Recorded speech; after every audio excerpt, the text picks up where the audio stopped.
കൊലപാതക പരമ്പരകളാൽ സമൃദ്ധമായിക്കൊണ്ടിരിക്കുകയാണ് നമ്മുടെ ദൈവത്തിൻ്റെ സ്വന്തം നാട്. പുതുവർഷം 2025 സ്റ്റാർട്ട് ചെയ്തതിന് ശേഷം കൊലപാതകങ്ങളുടെ വാർത്തകളല്ലാതെ ഒന്നും പത്രമാധ്യമങ്ങളിൽ ഇല്ല, അല്ലെങ്കിൽ സോഷ്യൽ മീഡിയയിൽ ഇല്ല എന്നുള്ളതാണ്. ഓരോ ദിവസവും പുലരുന്നത് ഓരോ തരം ഓരോ ടൈപ്പ് ഓഫ് കൊലപാതകങ്ങൾ കണ്ടിട്ടാണ്.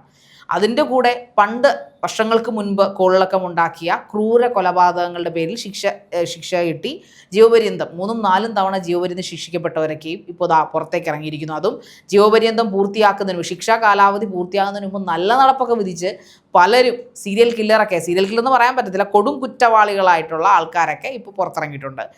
ഒരിക്കലും കേരള ജനത മറക്കാത്ത കാർണവർ കൊലക്കേസ്, അതായത് ഭാസ്കര കാർണവർ വില്ലയിലെ, ചെങ്ങന്നൂരിലെ കാർണവർ വില്ലയിലെ കാർണവരെ കൊന്ന ഷെറിൻ ഇപ്പോൾ പുറത്തിറങ്ങാൻ പോവുകയാണ്. 2009 ഈ സംഭവം ഉണ്ടായത്. അതായത് അദ്ദേഹത്തിന്റെ ഈ കൊല്ലപ്പെട്ട കാരണവരുടെ മകൻ ഒരു ഭിന്നശേഷിക്കാരനായ മകനായിരുന്നു. ആ മകനെ ഷെറിൻ എന്ന യുവതിയുമായി മകനൊരു കൂട്ടാവുമല്ലോ, ഏറ്റവും സാമ്പത്തികമായിട്ട് പിന്നോക്കം നിൽക്കുന്ന അദ്ദേഹം കാണിച്ച ഒരു മണ്ടത്തരമായിട്ട് പിന്നീട് അദ്ദേഹം പറയുകയുണ്ടായെന്ന് എനിക്ക് തോന്നുന്നില്ല. അദ്ദേഹം ചിന്തിച്ചു, അതായത് ഈ ഷെറിൻ ആ സമയത്തുണ്ടായിരുന്ന എല്ലാ സാമ്പത്തിക ബാധ്യതകളും ഇടപാടുകളും എല്ലാം തീർത്തുകൊണ്ടാണ് ഈ വിവാഹം നടത്തുന്നത്. അതിനുശേഷം ഈ ഭാസ്കര കാരണവർ തൻ്റെ സ്വത്തും സമ്പാദ്യങ്ങളും എല്ലാം ഈ മകന്റെയും ഈ മരുമകളുടെയും പേരിൽ കാലശേഷം എഴുതി വെക്കുന്ന ഒരു സാഹചര്യമൊക്കെ ഉണ്ടായിരുന്നു. പക്ഷേ ഈ ഷെറിൻ എന്ന് പറയുന്ന യുവതിയുടെ ഈ പറഞ്ഞ നല്ല നടപ്പ്, സോ കോൾഡ് നല്ല നടപ്പ് മനസ്സിലാക്കിയ കാരണവർ അത് തിരിച്ചെഴുതേണ്ട സാഹചര്യം ഉണ്ടായി. അപ്പോൾ ഈ സ്വത്ത് വകകൾ തിരിച്ച് എഴുതിയെടുത്ത് എന്നൊരു കാരണം കൊണ്ട് അദ്ദേഹത്തിന്റെ ജീവൻ തന്നെ അദ്ദേഹത്തിന് ബലി നൽകേണ്ടി വന്നു. മറ്റൊന്നുമല്ല, ഈ ഷെറിന്റെ സ്വഭാവം തന്നെ മറ്റു പലരുമായിട്ട് ഈ സ്ത്രീക്ക് ബന്ധമുണ്ടായിരുന്നു. അതായത് അന്നൊക്കെ ട്രെൻഡിങ് ആയിട്ടുള്ള സമൂഹ മാധ്യമം എന്ന് പറയുന്നത് ഓർക്കുട്ടായിരുന്നല്ലോ. അതായത് ആ സമയത്ത് ഈ ഓർക്കുട്ട് വഴി പുള്ളിക്കാരിക്ക് ബാസിത്ത് അലി എന്ന് പറയുന്ന ഒരു സുഹൃത്തിനെ കിട്ടി.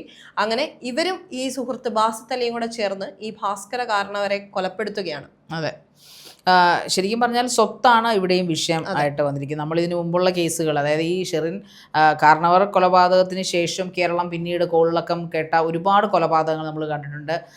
ഈ പറഞ്ഞ ആസിഡ് കൊടുത്ത് വർഷങ്ങളോളം തങ്ങളുടെ ഫാമിലിയിലെ മെമ്പേഴ്സിനെ പതിയെ കൊന്ന ആസിഡ് ജോളി അല്ലേ, ആസിഡ് ജോളിയുടെ കേസുകൾ നമ്മൾ കേട്ടിട്ടുണ്ട്. പക്ഷേ ഈ ഷെറിനെ എനിക്കൊന്ന് കേരളം ഒരു വനിത കൊടും കുറ്റവാളിയെ കണ്ടെത്തിയ ആദ്യത്തെ കേസുകളിലൊന്നാണെന്ന് തോന്നുന്നു ഈ കാർണവർ.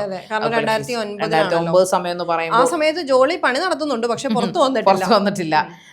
ജോളി എനിക്കൊന്ന് ആ സമയത്തേക്ക് കൊലപാതകമൊക്കെ സ്റ്റാർട്ട് ചെയ്തു. അങ്ങനെ ഇത് നമ്മളുള്ള തമാശയായിട്ട് പറയുന്ന ഒരു കാരണമൊന്നുമല്ല. പക്ഷേ ഇവിടെ നമ്മൾ ഇപ്പോൾ ഈ കൊലപാതകത്തിന്റെ കേസുകളും മറ്റു കാര്യങ്ങളൊക്കെ എല്ലാവർക്കും അറിയാം, അതിന്റെ ചരിത്രമൊക്കെ എല്ലാവർക്കും അറിയാം. പക്ഷെ നമ്മൾ ചോദിക്കേണ്ട ഒരു റീസൺ എന്ന് പറഞ്ഞു കഴിഞ്ഞാൽ, ഇത്രയും ക്രൂരയായ ഒരു കൊടും കുറ്റവാളി, അതായത് അവൾ പർപ്പസ്ഫുള്ളി ചെയ്ത ഒരു കുറ്റവാളി, അവൾ ഈ പറയുന്ന പോലെ ഒരു പതിവ്രതയൊന്നും ആയിരുന്നില്ല. പതിവ്രത ഇൻ ദ സെൻസ് ഒരു അദ്ദേഹം എല്ലാം പറഞ്ഞിട്ടായിരിക്കുമല്ലോ ഇവളെ തീർച്ചയായിട്ടും ഈ മാനസിക അസ്വസ്ഥയുമുള്ള തൻ്റെ മോനെ കൊണ്ട് വിവാഹം കഴിച്ചത്. ഇവർ വിദേശവും സ്വദേശത്തും, ഈ കാരണവരെന്ന് പറഞ്ഞാൽ അത്യാവശ്യം ഫിൽത്തി റിച്ച് ആയിട്ടുള്ള ഒരാളായിരുന്നു. അദ്ദേഹത്തിൻ്റെ കുടുംബങ്ങളെല്ലാം തന്നെ വിദേശവും സ്വദേശത്തുമായിട്ട് അമേരിക്ക പോലുള്ള രാജ്യങ്ങളിൽ ജീവിക്കുകയും ഏതാണ്ട് 40 വർഷത്തോളം 35-40 വർഷത്തോളം അമേരിക്കയിൽ വർക്ക് ചെയ്ത് അവിടുന്ന് പൈസയൊക്കെ സമ്പാദിച്ചതിന് ശേഷം നാട്ടിൽ വന്ന് സ്വസ്ഥ ജീവിതം നയിക്കുമ്പോഴാണ് തൻ്റെ ഇളയ മകന് ഒരു വിവാഹം, ഒരു അദ്ദേഹത്തിന് കാലം കഴിഞ്ഞ് കഴിഞ്ഞാൽ തൻ്റെ മകൻ ഒറ്റപ്പെട്ടു പോകരുതെന്നുള്ള ഒരു ആധിയിലോ ഏതൊരച്ഛനും ചെയ്യാവുന്ന ഒരു കാര്യം, ഒരു വിവാഹം. എല്ലാ കാര്യങ്ങളും തുറന്നു പറഞ്ഞിട്ടാവണം ഉറപ്പായിട്ടും ഷെറിനെ സ്വന്തം മകൻ്റെ വൈഫായിട്ട് അദ്ദേഹം കൊണ്ടുവന്നിട്ടുണ്ടാവുക. ഏറ്റവും താഴേക്കിടയിലുള്ള, സാമ്പത്തികമായിട്ട് ഏറ്റവും പിന്നോക്കം നിൽക്കുന്ന ഒരു കുടുംബത്തിൽ നിന്നാണ് വിവാഹം ആലോചിക്കുകയും കെട്ടിക്കൊണ്ടുവരികയും ചെയ്തത്. പക്ഷേ അദ്ദേഹം ഈ പറയുന്ന പോലെ തൻ്റെ മരണത്തിനുള്ള വാള് അദ്ദേഹം കൊടുത്ത പോലെ ആയിപ്പോ എന്നൊരവസ്ഥയാണ്. കാരണം അദ്ദേഹമാണ് ഇതെല്ലാം കണ്ടെത്തുകയും ഇതിന് മുൻനിരയിൽ നിന്നുകൊണ്ട് ചെയ്തു കൊടുക്കുകയൊക്കെ ചെയ്തത്. ഈ പറയുന്ന ഈ സ്വത്ത് തിരിച്ചെഴുതിയതിന് ശേഷം പുള്ളിക്കാരി പലരിൽ നിന്നായിട്ട് പൈസ കടം വാങ്ങുകയും പിന്നീട് സ്വത്ത് തിരിച്ചെടുക്കാനുള്ള കാരണം പൗർണമി നമ്മളത് ഇവിടെ പറയാം. ഇവളെ സംബന്ധിച്ചുള്ള നോർമൽ, അതാണ് ഞാൻ നേരത്തെ തുടക്കത്തിലേ പറഞ്ഞത്, ഇവളൊരു സാധാരണ കയ്യബദ്ധം പറ്റുകയോ അല്ലെങ്കിൽ പീഡനം സഹിക്കാൻ വയ്യ, അല്ലെങ്കിൽ അമ്മായിയച്ഛന് പീഡനം സഹിക്കാൻ വയ്യാതെ, അല്ലെങ്കിൽ ഭർത്താവിന് പീഡനം സഹിക്കാൻ വയ്യാതെ വിഷം കൊടുത്ത് കൊന്നൊന്നുമല്ല അവരെ. മറിച്ച് ആ സ്വത്ത് അവളുടെ കൈകളിൽ എത്തിച്ചേരണമായിരുന്നു. അവൾക്ക് കുറെ കൂടെ ആണുങ്ങളുമായിട്ട് ഈ പറഞ്ഞ കാണാൻ ഇച്ചിരി എല്ലാം വേണമെങ്കിൽ സുന്ദരിയായിരുന്നു എന്ന് വേണമെങ്കിൽ പറയാം. അതുകൊണ്ട് തന്നെ അവളുടെ സൗന്ദര്യം ഓർക്കിട്ട് അന്ന് ഈ പറഞ്ഞ ഫേസ്ബുക്കും വാട്സപ്പ് ഒന്നും വന്നിട്ടില്ലെന്ന് എനിക്ക് തോന്നുന്നു, അത്രയും ഒന്നും വ്യാപകമായിട്ടില്ല. പക്ഷെ ഓർക്കിട്ടിലൂടെ തന്നെ അവൾക്ക് ഒരുപാട് ആൺ സുഹൃത്തുക്കളുണ്ടായിരുന്നു. ആൺ സുഹൃത്തായ ബാസിത്ത് അലിയെ പരിചയം വീട്ടിൽ വന്നു പോവുകയും, അതെ, അപരിചിതരായ വഴിവിട്ട ബന്ധങ്ങളെല്ലാം ഈ കാർണവറിലേക്ക് ഒരു പ്രത്യേകം എന്ന് പറഞ്ഞാൽ ഇവർ ദയാലുക്കളും കൂടായിരുന്നു. ഏതൊരാൾക്കും എന്ത് അവശതയായിട്ട് വരുന്ന ഏതൊരാളെയും സഹായിക്കാൻ വാതിൽ മലർക്കെ തുടർന്നിരുന്ന ഒരു സ്വഭാവമുള്ള ആളായിരുന്നു കാർണവർ എന്ന് പറയുന്നത്. അതുകൊണ്ട് തന്നെ ആൾക്കാർക്കൊക്കെ ഇവരെ കുറിച്ച് നല്ല അഭിപ്രായമായിരുന്നു. അതുകൊണ്ട് തന്നെ ഈ കാർണവർ വില്ലയിലേക്ക് വരുന്ന ആൾക്കാരെ നാട്ടുകാർ ശ്രദ്ധിക്കുമായിരുന്നു. ഈ അപരിചിതരുടെ എണ്ണം കൂടിക്കൂടിയാണ്. ഈ കാരണവർ ജീവിച്ചിരിക്കെ തന്നെ, കാരണവർ വീട്ടിലുള്ളപ്പോൾ തന്നെയും ഇവിടെ പല അപരിചിതർ വന്നു പോവുകയുണ്ട്. അങ്ങനെയാണ് കാരണവർക്ക് മനസ്സിലാക്കിയത്. അപ്പോഴാണ് അദ്ദേഹം മനസ്സിലാക്കി തുടങ്ങുന്നത് താൻ കണ്ടെത്തിയ മരുമകൾ ഇത്രയും മോശക്കാരിയും ഇത്രയും ഒരു വഴി വളരെ ഇമോറലായിട്ട് നടക്കുന്ന ഒരു വ്യക്തിയാണെന്ന് മനസ്സിലാക്കിയതോടുകൂടി അദ്ദേഹം സ്വന്തം മകൻ്റെയും മരുമകളുടെയും പേര് എഴുതി വെച്ചിരുന്ന വിൽപ്പത്രം തിരുത്തി എഴുതുകയും മാറ്റി എഴുതുകയും അത് തൻ്റെ പേരിലേക്കോ മകൻ്റെ പേരിലേക്കോ എന്നാണ് മാറ്റി അദ്ദേഹം എഴുതുകയും ചെയ്യുകയുണ്ടായി. ഇതെല്ലാം ഷെറിനെ വല്ലാതെ ചൊടിപ്പിച്ചിരുന്നു. കാരണം അവരുടെ മെയിൻ ഉദ്ദേശം എന്ന് പറഞ്ഞു കഴിഞ്ഞാൽ സ്വത്ത് തട്ടിയെടുക്കുക എന്നുള്ളത് തന്നെയായിരുന്നു. പക്ഷേ അതിനുവേണ്ടി അവർ സ്വീകരിച്ച മാർഗം എന്ന് പറഞ്ഞാൽ ആൺ സുഹൃത്തുക്കിനെ കൂട്ടുപിടിച്ചു എന്നുള്ളത് തന്നെയാണ്. പക്ഷെ അവരൊരു ടെററായിട്ടുള്ള സ്ത്രീയാണെന്നുള്ള ഏറ്റവും നല്ല ഉദാഹരണം പോലീസ് അറസ്റ്റ് ചെയ്തവർ ജയിലിലാക്കിയതിനു ശേഷം അവർ ജയിൽ അധികൃതരോടും സൂപ്രണ്ടിനോടും ഒക്കെ വളരെ മോശമായിട്ട് തട്ടിക്കീറിയ പ്രവർത്തിക്കും. പക്ഷേ ആ സമയത്ത് ഈ സംഭവം നടന്ന് ഒരു 7 മാസം കൊണ്ട് തന്നെ വിചാരണ 83 ദിവസത്തിലൊരു കുറ്റപത്രം സമർപ്പിച്ച കേസാണ്. വിചാരണ കഴിഞ്ഞു, ശിക്ഷ വിധിച്ചു. 3 ജീവപര്യന്തമായിരുന്നു വിധിച്ചത്. അത് ഇവരെ ഈ അന്വേഷണം വഴിതിരിച്ചു വിടാനൊക്കെ ഒരുപാട് ശ്രമിച്ചു. അതായത് ഭയങ്കര ഹോൾഡ് ആണെന്നാണ് പറയുന്നത്. ഷെറിന് ഭയങ്കര ഹോൾഡാണ്. മന്ത്രിമാരും അതുപോലെ പോലീസിനകത്തുള്ള ഉന്നത ഉദ്യോഗസ്ഥരൊക്കെ അവരുടെ വലങ്കൈയാണെന്നൊക്കെയാണ് പറയുന്നത്. സ്വാഭാവികമായിട്ട് ഒരു ജീവപര്യന്തം എന്ന് പറയുമ്പോൾ നമുക്കറിയാം ഒരു ജീവിതം അവസാനിക്കുന്ന സമയം വരെയാണ് ജീവപര്യന്തം എന്ന്. അതിനെ ആളുകൾ ചെയ്യുന്ന കുറ്റകൃത്യത്തിനനുസരിച്ച് ഇരട്ട ജീവപര്യന്തമെന്നോ അല്ലെങ്കിൽ വർഷങ്ങൾ കൂട്ടിയൊക്കെ നമ്മൾ പറയുന്നുണ്ട്. പക്ഷേ എങ്കിലും ജീവിത അവസാനം വരെയാണ് ജീവപര്യന്തം എന്ന ശിക്ഷ കൊണ്ട് ഉദ്ദേശിക്കുന്നത്. ഇതിപ്പോ 14 വർഷം പൂർത്തീകരിച്ചെന്ന് പറയുമ്പോഴും ഈ 14 വർഷത്തിനിടയിൽ 1 വർഷത്തിലധികം അല്ലെങ്കിൽ 2 വർഷത്തിനോട് അടുപ്പിച്ച് തന്നെ ഇവർക്ക് പരോള് ലഭിച്ചിട്ടുണ്ട്. നമ്മുടെ ഇവിടുത്തെ ശിക്ഷാ നിയമങ്ങളല്ലേ, നിയമങ്ങൾ സ്ട്രോങ് ആയിരിക്കും, പക്ഷെ അത് നടപ്പിലാവുന്നുണ്ടോ എന്നുള്ള കാര്യത്തിൽ നമുക്ക് സംശയിക്കേണ്ടിയിരിക്കുന്നു. കാരണം ഇത്രയും ഒരു കൊടും കുറ്റവാളിയായ ഒരു സ്ത്രീയെ ഈ 14 വർഷത്തിനിടയിൽ ഈ 2 വർഷത്തിനടുപ്പിച്ചുള്ള കാലം പുറത്തു വിട്ടത് തന്നെ ശരിയാണോ എന്നറിയില്ല. അപ്പോഴാണ് ഈ 3 ജീവപര്യന്തം ശിക്ഷ വിധിച്ച ആളെ ഇപ്പോൾ ഈ 14 വർഷം പൂർത്തിയാക്കി എന്ന് പറഞ്ഞ് മന്ത്രിസഭ അപ്രൂവൽ അല്ലെങ്കിൽ അംഗീകരിക്കുകയാണ്. അത് മാത്രമല്ല നല്ല നടപ്പും സ്ത്രീ എന്ന പരിഗണനയും മാനിച്ചുകൊണ്ട്. അതെങ്ങനെ ഒരു സ്ത്രീ കുറ്റം ചെയ്തു കഴിഞ്ഞാൽ എന്തുകൊണ്ടാണ് അത് കണ്ണടച്ച് കളയേണ്ട കാര്യം എന്താ? ഇപ്പോൾ ക്രിമിനലുകൾ അല്ലെങ്കിൽ കുറ്റകൃത്യങ്ങൾ ഏറ്റവും കൂടി വരുന്ന സാഹചര്യത്തിൽ അവർക്ക് ശരിക്കും ഇതൊരു പ്രചോദനമല്ലേ? ഓക്കെ, ഇവിടെ കുറ്റം ചെയ്താൽ അല്ലെങ്കിൽ കുറ്റകൃത്യം എന്തും ആയിക്കോട്ടെ, കൊലപാതകമാണെങ്കിൽ പോലും ഞാൻ ജയിലിൽ കിടന്ന് 10-13 വർഷം, ഓക്കെ 20 വയസ്സിൽ കുറ്റം ചെയ്യുന്ന ഒരുത്തൻ അല്ലെങ്കിൽ ഒരു കൊലപാതകം ചെയ്യുന്ന ഒരാൾക്ക് ഓക്കെ 34 വയസ്സാകുമ്പോൾ എനിക്ക് കൂളായിട്ട് പുറത്തു വരാം എന്നുള്ള തെറ്റായ സന്ദേശമല്ലേ നൽകിക്കൊണ്ടിരിക്കുന്നത്, അല്ലേ ശരിക? തീർച്ചയായിട്ടും. കാരണം ഈ ഷെറിനെ സംബന്ധിച്ചിടത്തോളം ഷെറിന് ഒരു മകളുണ്ട്. ആ സമയത്ത് 4 വയസ്സുള്ള ഒരു മകളുണ്ടായിരുന്നു.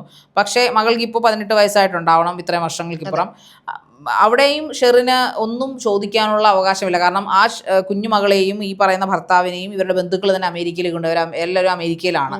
സോ എൻ്റെ മകളെ ആര് വളർത്തിയിട്ടുണ്ട്, അവളുടെ ഒരു ഭാവിക്ക് വേണ്ടിയിട്ടാണ് നല്ല നടപ്പ് കാണിച്ചതെന്ന് പിന്നെ അത് പറയാനില്ല. അതുമാത്രമല്ല ഒരു ഇത്രയും കൊടും ക്രൂരത ചെയ്ത ഒരു സ്ത്രീയോ പുരുഷനോ ആയിക്കോട്ടെ അതിന് ഈക്വൽ ശിക്ഷ തന്നെയാണ് അനുഭവിക്കുന്നത്. കാരണം ക്രൂരത ചെയ്യുമ്പോൾ അവിടെ സ്ത്രീ ആയതുകൊണ്ട് സ്ത്രീയാൽ കൊല്ലപ്പെടുന്ന ഒരു പുരുഷൻ മൃദുല തരളിതനായിട്ടൊന്നും അല്ലല്ലോ കൊല്ലപ്പെടുന്നത്. ഇപ്പോൾ കഴുത്തറുത്തായാലും തലക്കടിച്ചായാലും ഒരേ വേദന, അപ്പോൾ സ്ത്രീക്കായാലും പുരുഷനായാലും ഒരേ വേദന തന്നെയാണ് ദേഹം മുറിഞ്ഞു കഴിഞ്ഞാൽ. അപ്പോൾ അത് സ്ത്രീയാൽ കൊല്ലപ്പെടുന്നതുകൊണ്ട് അയാൾക്ക് പ്രത്യേകിച്ച് ആനുകൂല്യമൊന്നും കിട്ടിയിട്ടില്ല. അതുകൊണ്ട് തന്നെ ഇവർക്കും പ്രത്യേകിച്ച് ആനുകൂല്യം കൊടുക്കേണ്ട ആവശ്യമില്ല.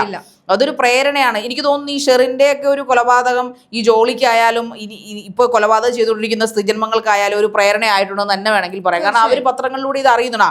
ഷെറിനെ പോലൊരു സാധാരണക്കാരി കൊന്നു. എന്തുകൊണ്ടാണ് നമ്മുടെ ഷാരോൺ വധ കേസിലെ ഗ്രീഷ്മ പറഞ്ഞത് 10-36 വർഷങ്ങൾക്ക് ശേഷം ഞാൻ പുല്ലുപോലെ പുറത്തിറങ്ങും, വധശിക്ഷയ്ക്ക് വിധിച്ചൊരു പ്രതിയാണ്, ഞാൻ പുല്ലുപോലെ പുറത്തിറങ്ങും. അതുകൊണ്ടാണ് അവൾക്ക് വധശിക്ഷ കൊടുക്കാൻ കാരണമെന്ന് കീഴ്ക്കോടതി പറഞ്ഞിട്ടുണ്ട്. 36 വർഷങ്ങൾക്ക് ശേഷം അല്ലെങ്കിൽ 36 വയസ്സാകുമ്പോൾ ഞാൻ പുറത്തിറങ്ങും, അതിനുശേഷം ഞാൻ നല്ല പുല്ലുപോലെ ജീവിക്കുന്നു, സൂപ്പറായിട്ട് ജീവിക്കും. ആസൂത്രണം ചെയ്യുമ്പോഴേ കാൽക്കുലേറ്റ് ചെയ്യും, ഓക്കെ ശിക്ഷ ഇത്രയൊക്കെയുണ്ട്. അതിനുള്ള കാരണം എന്താണ്? ഇതാ ഇവളെ പോലെ, അതായത് ഈ പറയുന്ന ഷെറിനെ പോലുള്ള പൂ പോലെ ഇറങ്ങി വന്ന് കണ്ടില്ലേ അവള് പറഞ്ഞതിൽ. ഇപ്പൊ ഈ ഗ്രീഷ്മ പറഞ്ഞാൽ എന്താണ് തെറ്റ്? ശരിയാ, ഗ്രീഷ്മയെ ആരും തല തിന്നാൻ ചെല്ലേണ്ട ആവശ്യമില്ല. ഗ്രീഷ്മ നമ്മുടെ നാട്ടിൽ നടക്കുന്ന കാര്യം തന്നെ. കാരണം അവൾക്കറിയാം, അവളും ബുദ്ധിയുള്ള ഒരു പെൺകുട്ടിയാണ്. അവൾ ഇതിനെക്കുറിച്ചൊക്കെ പഠിച്ചിട്ടാണ് ഷാരോണിനെ വെൽ പ്ലാൻഡ് ആയിട്ട് കൊന്നു കളഞ്ഞാണ്. നമുക്ക് എല്ലാവർക്കും അറിയാവുന്ന, പകൽ പോലെ അറിയാവുന്ന ഒരു ന്യൂസ്. അതുകൊണ്ട് തന്നെ അതൊരു ഫാക്റ്റ് ആയിട്ട് തന്നെ കീഴ്ക്കോടതി വധശിക്ഷയ്ക്ക് വിധിച്ചു. ശരിക്കും ഷെറിനെ വധശിക്ഷയ്ക്ക് വിധിക്കേണ്ടത് തന്നെയാണല്ലേ. ഇപ്പോൾ കാരണവരുടെ പ്രായം നോക്കണ്ട, ചിലപ്പോൾ ഒരുപക്ഷെ പ്രായം എന്ന് കരുതി അയാൾക്കും ഇത് ഒരുപാട് വഴിതിരിച്ചു വിടാനൊക്കെ ശ്രമിച്ചു ഈ കേസിനെ. പിന്നെ അത് മാത്രമല്ല, ഈ ഒന്ന് ആലോചിച്ച് നോക്കുന്നു, 444 ദിവസങ്ങൾ പുറത്ത്.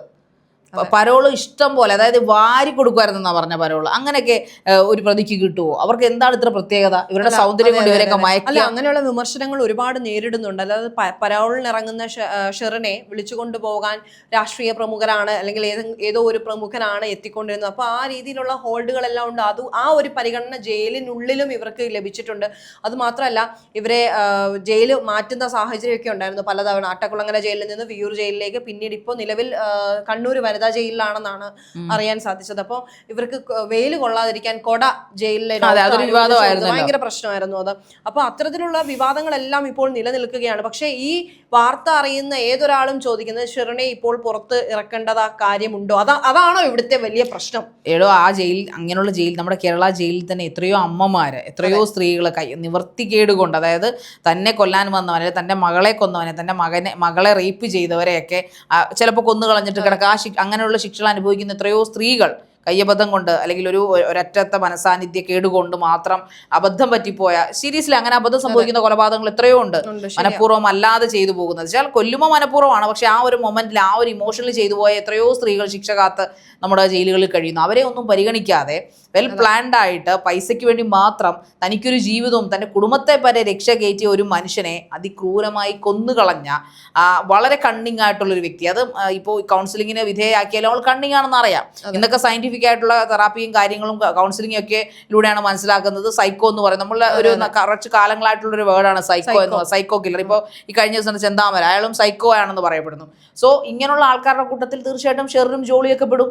There also സൈക്കോസ്. ബിക്കോസ് ശരിയാണ്, അവൾക്ക് വേണമെങ്കിൽ എല്ലാം ഉപേക്ഷ, അവൾക്ക് തീർച്ചയായിട്ടും അവിടെ അവകാശമുണ്ട്. അവൾക്കൊരു മകളുള്ളതുകൊണ്ട് തന്നെ കാരണവരുടെ സ്വത്തിൽ അവൾക്ക് അവകാശം ചിലപ്പോൾ വിട്ടേക്കാം. പക്ഷേ എന്നിരുന്നാലും അവൾക്ക് ഇറങ്ങിപ്പോരാൻ വേണമെങ്കിൽ അയാൾ ഒരു പ്രാവശ്യം അവളെ ഇറക്കി വിട്ടതാണ്, എന്നിട്ട് കാല് പിടിച്ചപ്പോൾ അയാൾ പിന്നെയും കയറ്റി. അപ്പോൾ അതിനെ അയാളുടെ മനസ്സിന്റെ വ്യാപ്തി മനസ്സിലാക്കാവുന്നേ ഉള്ളൂ. ഒരു നിമിഷം ചിന്തിച്ചുകൊണ്ട് അറ്റ്ലീസ്റ്റ് മാനസിക അസ്വാസ്ഥ്യമുള്ള ആ മകനെങ്കിലും, സ്വന്തം മകളെ കുറിച്ച് ഒരു കൺസേൺ ചെയ്തിട്ടുള്ളൂ പൗർണമി. പിന്നെ എങ്ങനെയാണ് ഭർത്താവിനെ പറ്റി? അതും ഒരു പോരായ്മയുള്ള ഭർത്താവ്. അതെ, പോരായ്മയുള്ള ഭർത്താവിനെ. അപ്പോൾ അതുകൊണ്ട് തന്നെ ഇങ്ങനെയുള്ള ആൾക്കാരെ സഹായിക്കാൻ നമ്മുടെ നിയമത്തിലുള്ള ഉന്നതങ്ങളിൽ ഇരിക്കുന്ന ആൾക്കാർ തന്നെ ഉണ്ട് എന്നുള്ളതിന് തെളിവാണ് ഷെറിൻ ഇപ്പോൾ പുറത്തിറങ്ങുന്നതെന്നല്ലേ യാതൊരു സംശയവുമില്ല. അതുകൊണ്ട് തീർച്ചയായിട്ടും പറയാനുള്ളതെന്ന് വെച്ച് കഴിഞ്ഞാൽ കൊലപാതകങ്ങൾ കൂടിക്കൊണ്ടിരിക്കുകയാണ്. പ്രത്യേകിച്ചും കുടുംബത്തിനകത്ത് നടക്കുന്ന കൊലപാതകങ്ങൾ, പ്ലാൻഡ് ആയിട്ടുള്ള കൊലപാതകങ്ങൾ, ഇതിനൊക്കെ പ്രേരകമായി മാറുന്നത് നമ്മുടെ ജുഡീഷ്യറി ആണോ എന്ന്, അല്ലെങ്കിൽ അങ്ങനെ തന്നെയാണോ നമ്മുടെ നിയമത്തിലുള്ള പഴുതുകളാണോ ഇവരെയൊക്കെ ഇങ്ങനെ ചെയ്യാൻ പ്രേരിപ്പിക്കുന്നതിന് സംശയിക്കേണ്ടിയിരിക്കുന്നു.